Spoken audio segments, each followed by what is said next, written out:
number and then. I'm gonna start talking about these here tires. Y'all look this way and then I'll reset your quizzes in a bit. You ready? Look this way. Everybody look this way. Finish this. I mean, you guys think, you might as well think you need know all you need to know about tires. Everybody knows about this. Did you know the minimum tread depth is 2/32 of an inch? And you measure it on the least part of the tire. We have a tendency to measure it on the place where the tread's the best instead of the place where the tread's the worst. I mean, that's how you think, you know what I mean? I kinda wanna do that too, but what you're concerned about is where it's the least. We don't have inspections, vehicle inspections in this state, so it's really important to do that. Don't they normally have like a bar across the low, like the low parts of the tread like that? Like that, yep, tread wear. And you can tell just looking at that. But what we do when we do our vehicle inspections for our state cars is we have to go and check the tread depth on these things. Like, we'll see on Papa G's, I put a note on the thing saying he needs tires on that truck. There's about, you know, they're like this and worse on his because he runs the wheels off that truck. Anyway, what we also have, in order to do that, look at this, you know there's a splice right there, the major splice where the tire was put together, right in the middle. You've seen that in a tire, right? That line right down the middle. Yeah, you see what I'm talking about? Tires put together and all that. And the way that does is, they assemble the tire, and now they do this over in Dothan in the Michelin plant. After the tire's been assembled, they put it in a tire molded machine where it's molded into shape. The rubber is chemically changed. Now, the whole story was that they were, I guess Harvey Firestone was trying to figure out a way to vulcanize the rubber so it would make it last longer. And his wife told him she didn't like working on that stuff in the kitchen. And so the old story goes that he heard her coming into the house and he stuck this stuff into the oven to hide it from her. And then she came in apparently and turned on the oven because she was going to do some cooking, and she vulcanized the rubber, and it was like, hey, this is what I needed to do the whole time, you know. He was doing all kinds of stuff, but they put charcoal in there and they do stuff to vulcanize it.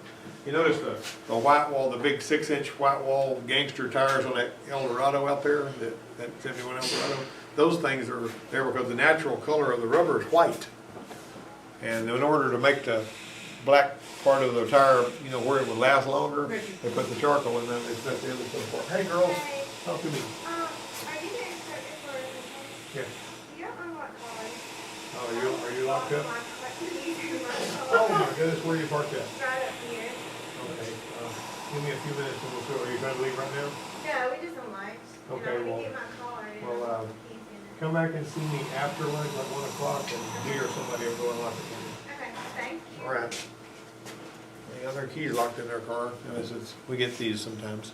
All right.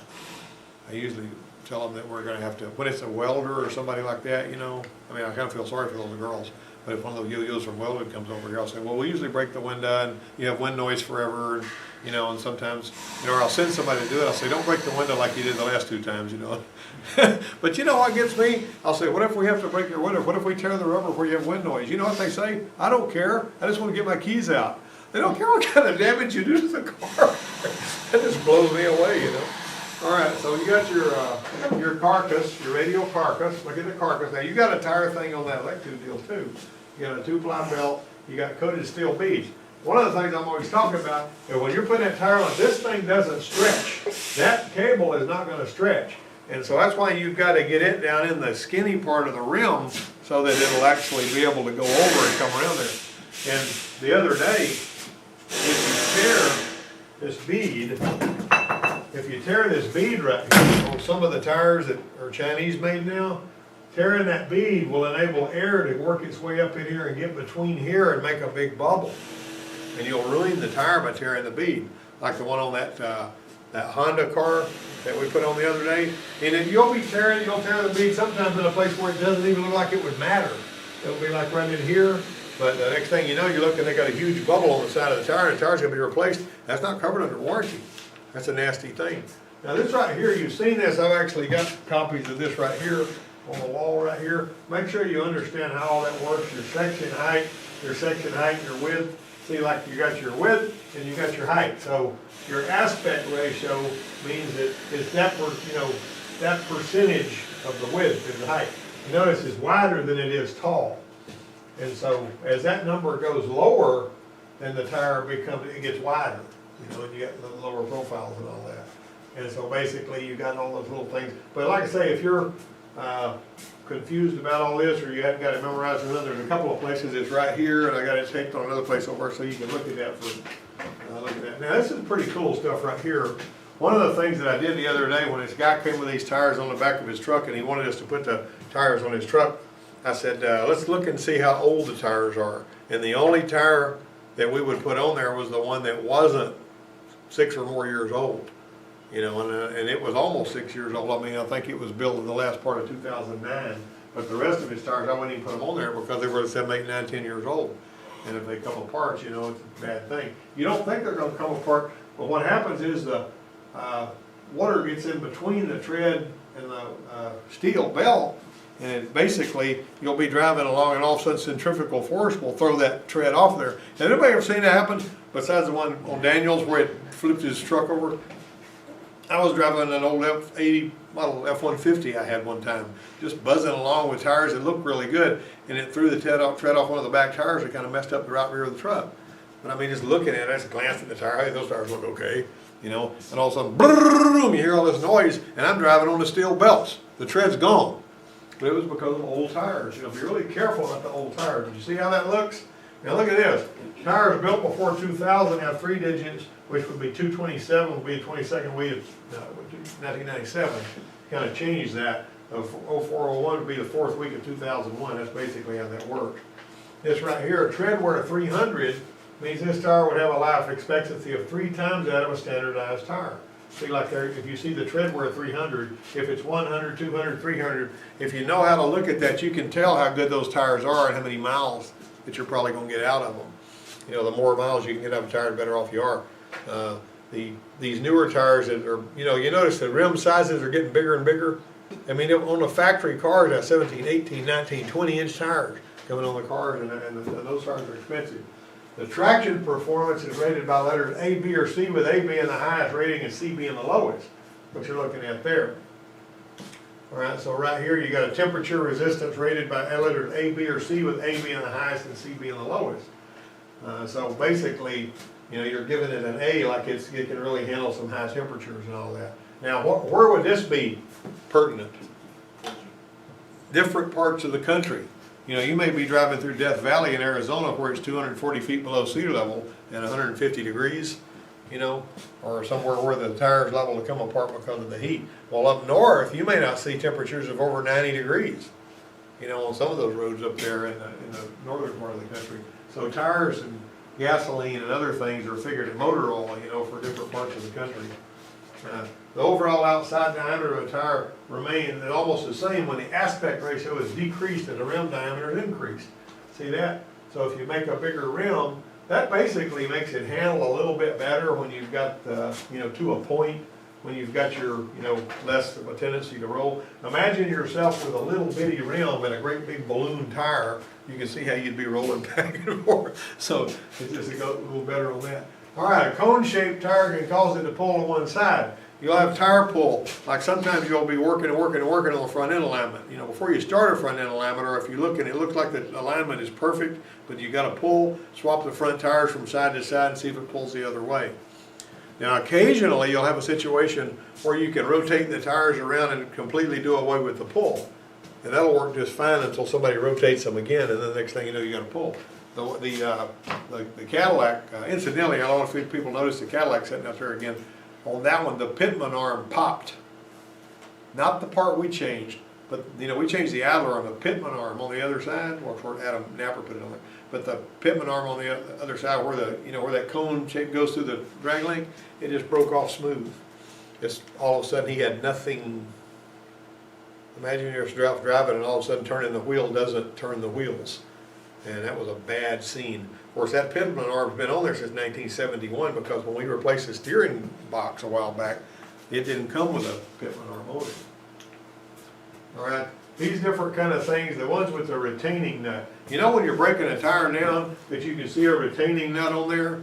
It's got because it'll have a tire pressure sensor in it. Not all tire pressure sensors are held on with a retaining nut. A lot of these Chevrolet ones look like a plain old valve stem. But if you're not sure if it has tire pressure monitor or not, if you're thinking it might, make sure when you break it down, you're 15 minutes on the clock away from this stem, because you don't want to bust it. You know what I mean? If you break a $50 or $60 tire pressure sensor, they're going to expect you to buy it. Somebody's going to buy it, and it won't be, you shouldn't be the customer, because you're the dodo that busted it. If you've got these nuts on here, take the nut off and just let the thing fall in the tire.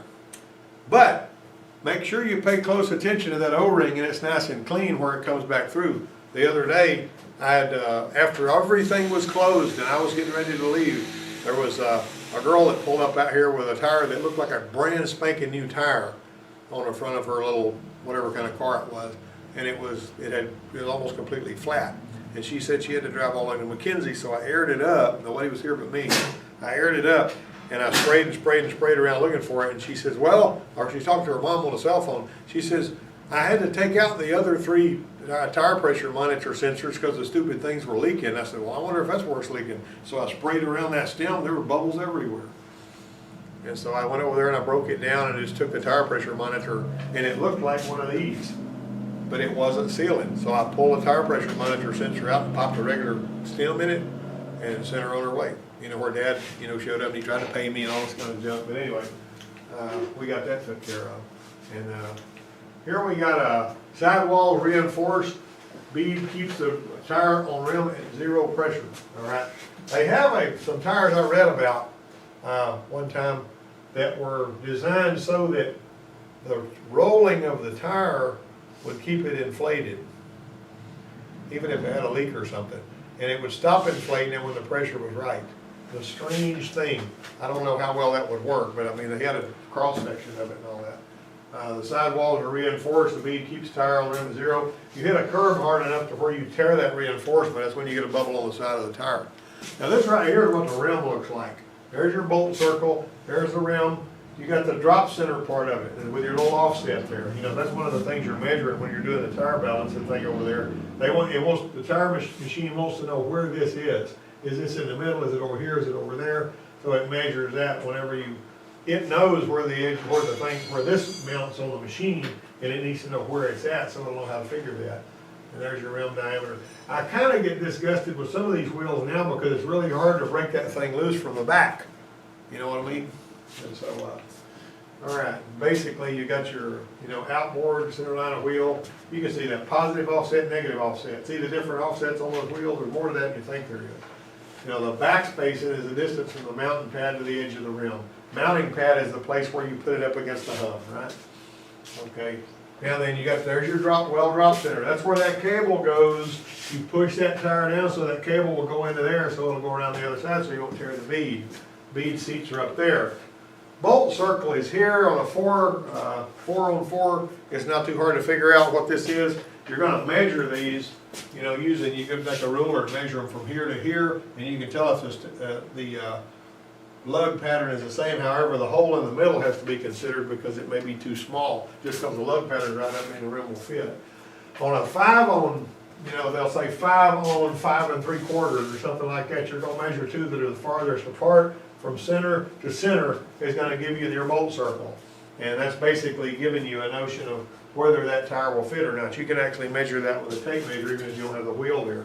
You got your standard tapered nuts. I was talking about that one the other day. Somebody sent me an email on because the lugs kept coming loose on it.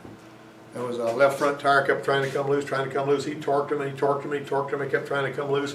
And I says, you know, take a lug from one of your other tires and carry it over to the dealership and get one just like it if you've got factory wheels.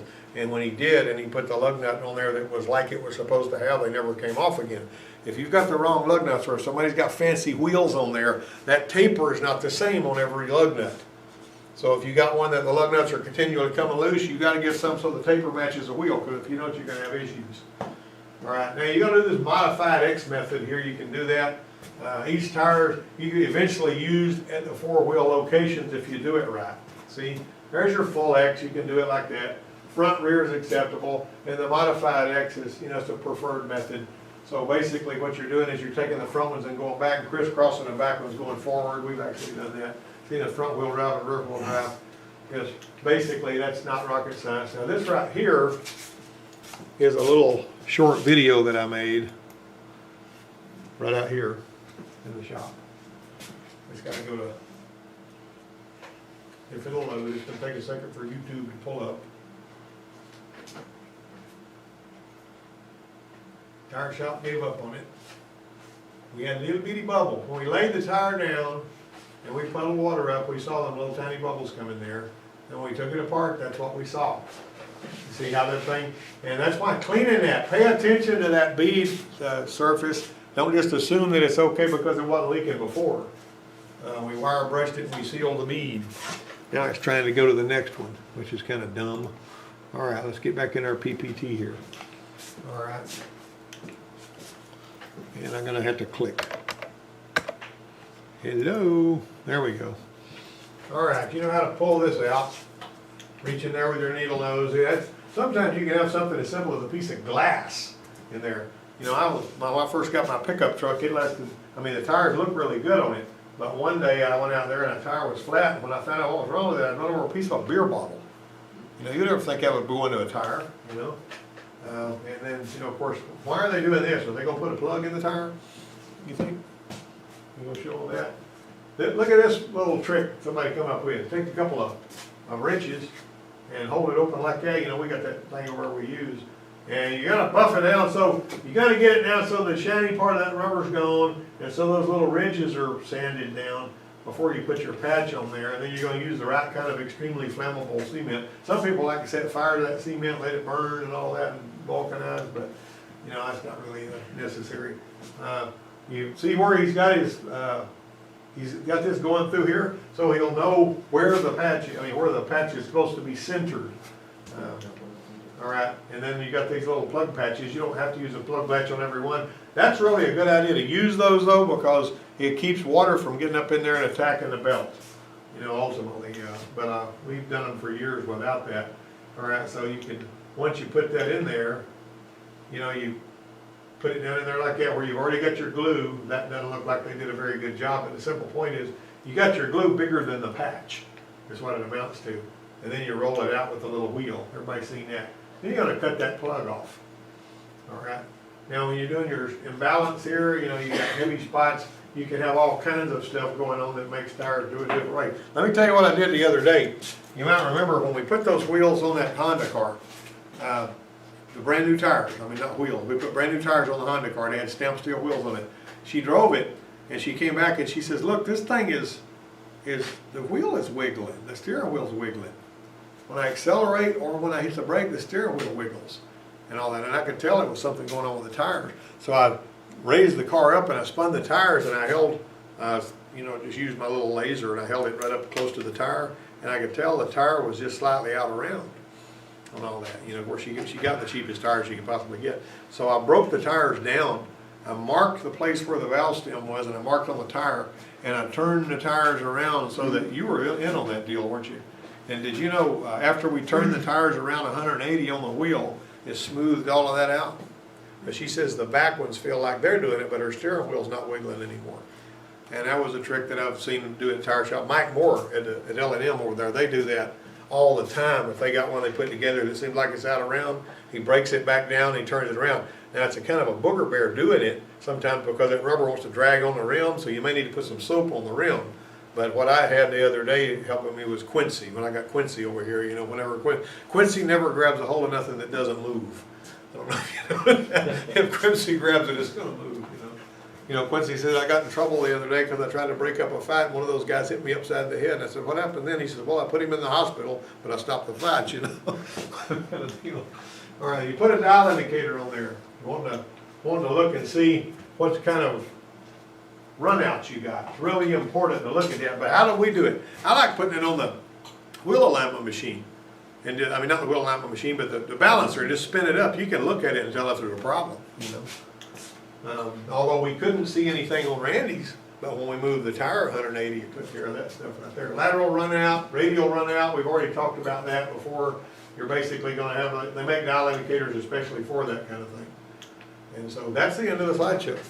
All right, who learned something they didn't know when we sat down here?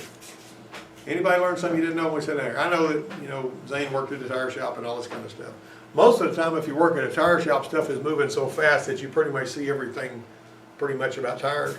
But what always gets me is every time I've ever gone to any class, I always learn something that I didn't know when I sat down there. You know what I mean? And occasionally you'll go to a class where somebody will be talking and they'll be talking really slow because they don't have enough stuff to fill up the time they're supposed to fill up. And don't you ever had that? You ever had somebody that talked real slow because they wanted to use up a little bit of time? When you start doing that, people go looking at the clock. That's what Zane just did. When I started talking slow, he cut his eyes at the clock up there. All right, that winds us up for today.